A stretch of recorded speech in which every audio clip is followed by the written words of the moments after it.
Hello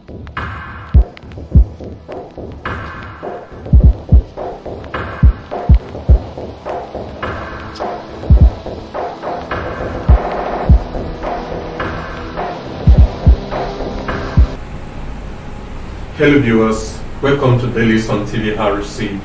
I am Habitunde Vincent, and joining me in the studio today is Felicia Chinyere Iberi. Reading to your hearing is the Vanguard newspaper. With me is the Punch newspaper. From the front page of the Punch newspaper, Salah. Buhari joins kinsmen for prayers amid tight security. Buhari urges Nigerians to report criminals, complement security agencies. Still on the front page of the Punch newspaper, NNPP chieftain sends goodwill messages, celebrates with Muslims. I'll hand over properly to my successor, says Wiki.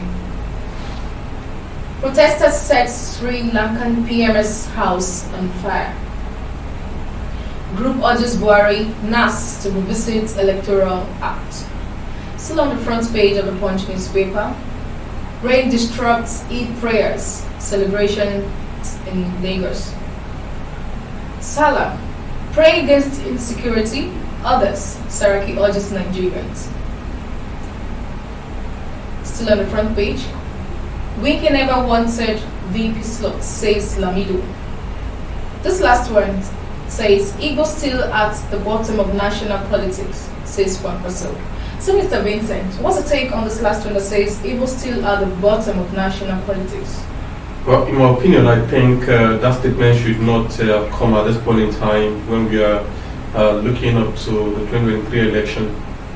And again, if you are to look at, I think we forgot in a hurry that those who had the forefront of Nigerian independence politics, they were the Igbos, the likes of Nnamdi Azikiwe happens to be the leading figure.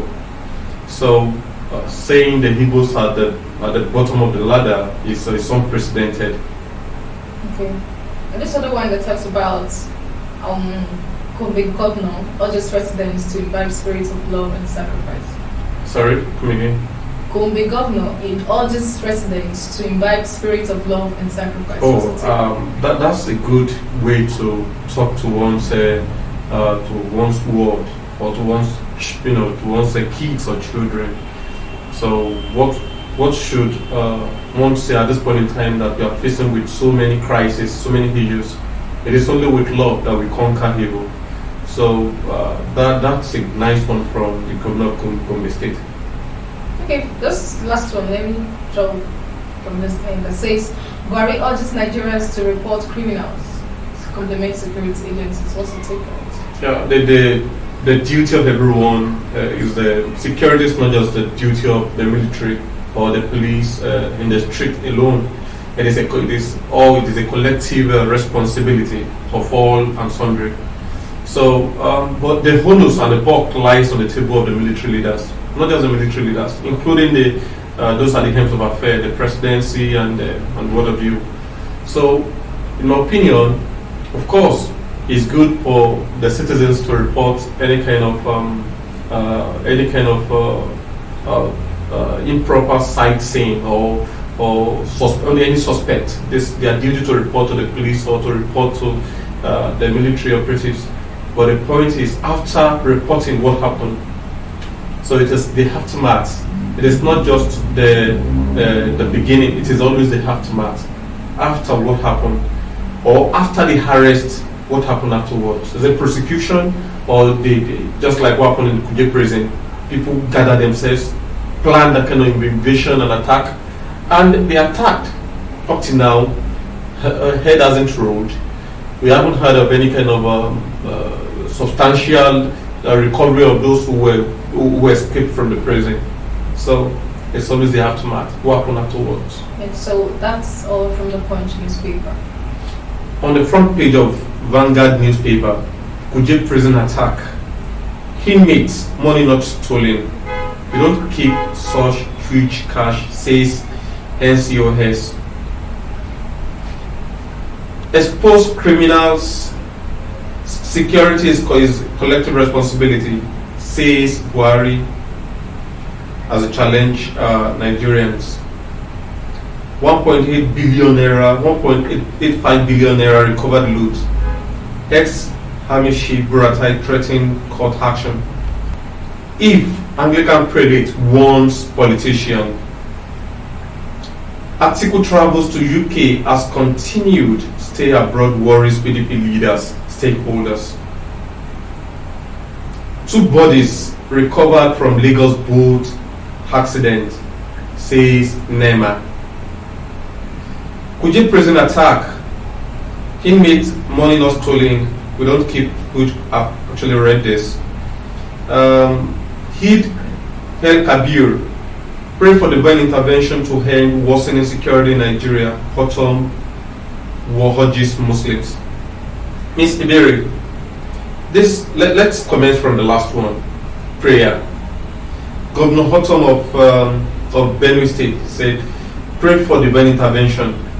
Do you think what we need at the moment is divine intervention and not just a proactive measure to cope and to face our situation headlong?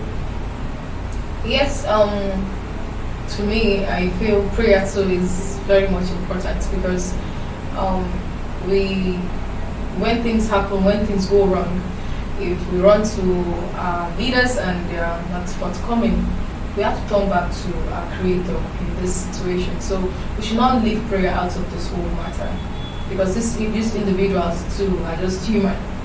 They can fail and they may also help.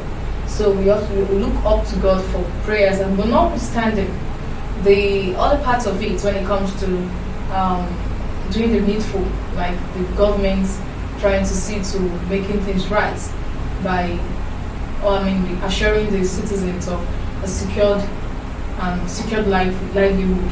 So that should be placed into consideration too. Okay. Now, back in time memorial, we used to heard of Abacha's loot. But at the moment we are talking about Emmanuel is still very much alive. 1.85 billion naira recovered loot. This is loot. This is referring to the Hamishi Buratai, and this same Hamishi is threatening court action. What's your take on this? 1.85 billion naira. And that's a very huge amount of money. Very, very much. Because in this situation of things, especially in our economy, it's actually very, very, very bad. Because if, for instance, now things like this fuel subsidy and the rise of fuel cost now, if all these measures can be put in place and then all this looting money, or this huge amount of money, can be visited.